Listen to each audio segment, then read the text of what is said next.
ಬಾದಾಮಿಯು ದೇಶ-ವಿದೇಶಗಳಲ್ಲಿ ಹೆಚ್ಚಾಗಿ ಬೆಳೆಯುವ ಒಂದು ಬೆಳೆಯಾಗಿದೆ. ಮರದಲ್ಲಿ ಸೊಂಪಾಗಿ ಬೆಳೆಯುತ್ತದೆ.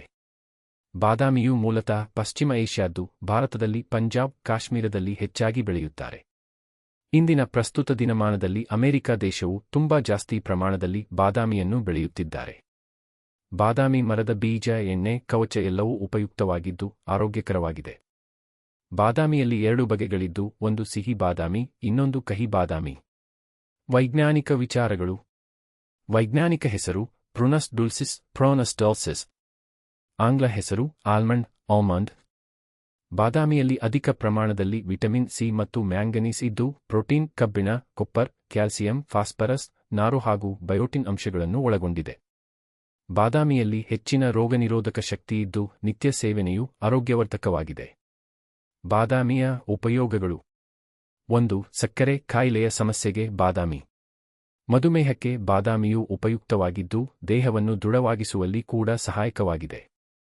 ಪ್ರತಿದಿನ ರಾತ್ರಿ 2 ಬಾದಾಮಿ ಬೀಜವನ್ನು ಲಿಂಬು ರಸದಲ್ಲಿ ನೆನೆಸಿಡಬೇಕು. ಮರುದಿನ ಬೆಳಿಗ್ಗೆ ಲಿಂಬು ಖಾಲಿ ಬಾದಾಮಿ ಬೀಜವನ್ನು ಮಾತ್ರ ಜಗಿದು ತಿನ್ನಬೇಕು.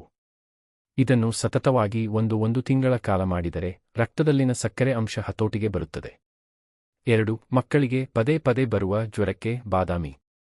ಮಕ್ಕಳಿಗೆ ಬರುವ ಜ್ವರ, ಕೆಮ್ಮು, ಶೀತದ ವಿರುದ್ಧ ಹೋರಾಡಲು ಅಂದರೆ ರೋಗ ನಿರೋಧಕ ಶಕ್ತಿಯನ್ನು ವೃದ್ಧಿಸಲು ಬಾದಾಮಿ ಅತಿ ಉಪಯುಕ್ತವಾಗಿದೆ. ಮಕ್ಕಳಿಗೆ ಬಾದಾಮಿಯನ್ನು ತುಪ್ಪದಲ್ಲಿ ಹುರಿದು ಅದಕ್ಕೆ ಉಪ್ಪು ಖಾರ ಉದುರಿಸಿ ತಿನ್ನಲು ಕೊಟ್ಟರೆ ಆರೋಗ್ಯಕ್ಕೆ ಬಹಳ ಉತ್ತಮ. ಜೊತೆಗೆ ರೋಗ ನಿರೋಧಕ ಶಕ್ತಿಯೂ ವೃದ್ಧಿಸುತ್ತದೆ. 3. ನಿಶ್ಶಕ್ತಿಗೆ ಉತ್ತಮ ಟಾನಿಕ್ ಬಾದಾಮಿ. ಆರೋಗ್ಯದ ಸಮಸ್ಯೆಯಿಂದ ಬಳಲುತ್ತಿರುವವರಿಗೆ ಇಲ್ಲವೇ ಆರೋಗ್ಯ ಸಮಸ್ಯೆಯಿಂದ ಹೊರಬಂದವರಿಗೆ ದೇಹವು ನಿಶ್ಶಕ್ತತೆಯಿಂದ ಕೂಡಿರುತ್ತದೆ. ಆ ಸಮಯದಲ್ಲಿ ಬಾದಾಮಿ ಬೀಜವನ್ನು ರುಬ್ಬಿಕೊಂಡು ಬೆಚ್ಚಗಿನ ಹಾಲಿನಲ್ಲಿ ಬೆರೆಸಿ ಕೊಡುವುದರಿಂದ ನಿಶ್ಶಕ್ತಿ, ನಿತ್ರಾಣ ಎಲ್ಲವೂ ಕ್ರಮೇಣ ಕಡಿಮೆಯಾಗುತ್ತದೆ. 4. ನರಗಳ ಉತ್ತಮ ಆರೋಗ್ಯಕ್ಕೆ ಬಾದಾಮಿ. ನರಗಳ ದೌರ್ಬಲ್ಯ ಸಮಸ್ಯೆ ಇರುವವರು ನಿತ್ಯ ಬಾದಾಮಿಯನ್ನು ನೆನೆಸಿ ತಿನ್ನುವುದು ಅತಿ ಉತ್ತಮವಾಗಿದೆ. ನಿತ್ಯ ಯಾವುದೇ ರೂಪದಲ್ಲಿ ಆದರೂ ಸರಿಯೇ ಸೇವಿಸಬೇಕು. ಆಗ ನರಗಳ ಆರೋಗ್ಯ ಉತ್ತಮವಾಗಿರುತ್ತದೆ. 5. ಪುರುಷರ ವೀರ್ಯವೃದ್ಧಿಗೆ ಬಾದಾಮಿ. ಬಾದಾಮಿಯನ್ನು ಚೆನ್ನಾಗಿ ಪುಡಿ ಮಾಡಿಕೊಂಡು 1 ಲೋಟ ನೀರಿನಲ್ಲಿ ಹಾಕಿ ಚೆನ್ನಾಗಿ ಕುದಿಸಿಕೊಂಡು ಹಾಲು ಮತ್ತು ಸಕ್ಕರೆ ಸೇರಿಸಿ ನಿತ್ಯವೂ ಕುಡಿಯಬೇಕು.